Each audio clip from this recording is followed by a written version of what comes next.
Hi guys, Dr. Deanna here coming to you from my house. I hope everybody's doing well on this beautiful quarantine day. I wanted to come on here and talk to you guys a little bit about some of the feelings that might be coming up during this crazy uncertain time and what to do when you might be feeling some of these less than pleasant emotions, right? This is obviously a very uncertain time. We've got a crazy virus going around. We are all stuck in our houses. We might not know when we're going back to work, or we might be working from home and the kids are home and it's just mayhem.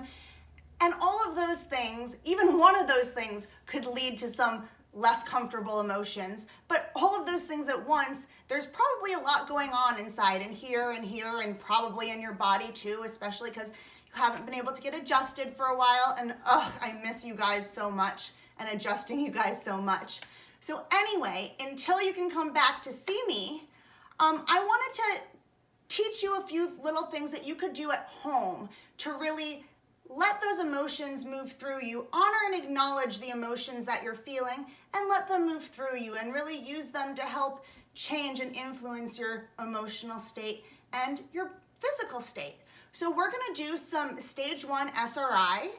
SRI is Somato Respiratory Integration. It's the breathing technique that was developed by Dr. Donald Epstein, who is the creator of network care.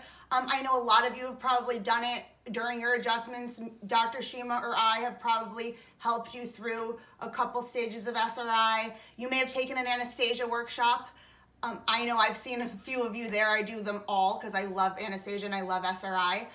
So I want to teach you how to do some stage 1 SRI at home to help move those emotions through you a little bit.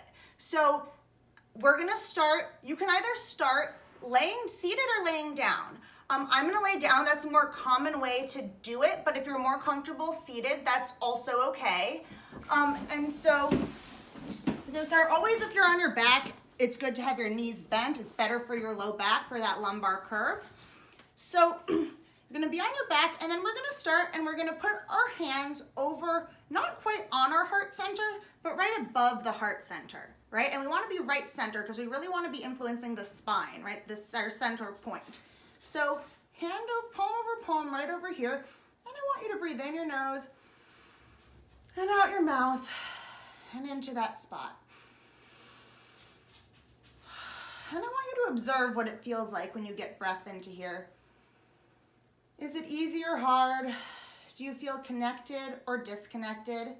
Just notice whatever it is that you notice when you breathe in your nose and out your mouth and into this spot. So now I want you to move right down here, right at your diaphragm, right at we call it the xiphoid process. It's right at the tip of your sternum. And now I want you to breathe in here in your nose and out your mouth. And I want you to pay attention to how it feels to breathe into here.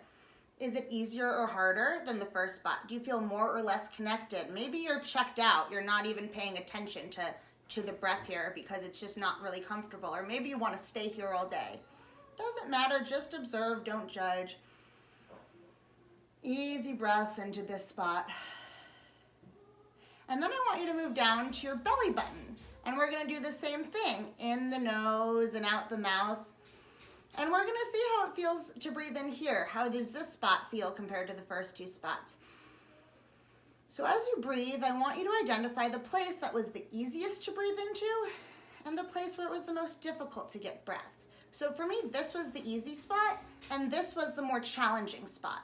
So now I want you to go back to the easy spot, wherever that may be. And I want you to tap into there. Get some breaths in your nose and out your mouth and into that spot, and really pay attention to how that spot feels, that peace and ease and resource and effortlessness. We really want that to imprint on your nervous system. So just some easy breaths into that spot, just hang out in the cushiness. I like to do 3 or 4 deep breaths into that spot to start. So then I want you to move your hands to the place where it was more challenging, the place where it was a little harder, that was harder to get breath. So maybe for me it was right here. It can be anywhere for you. And I want you to breathe into there a couple breaths. Really honor what it feels like to be here. Don't try to change it, but just tap into that, because all of the feelings that you're feeling are good, are okay. They're good to feel, right? It's important to feel them. So now what I want you to do is I want you to start to share the peace and ease and resource of that first spot with the place of disconnect, right? So I want you to do 2 breaths into the easy spot.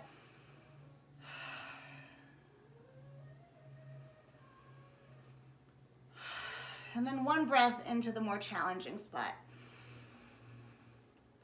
And I want you to continue to do that 2 breaths, 1 breath.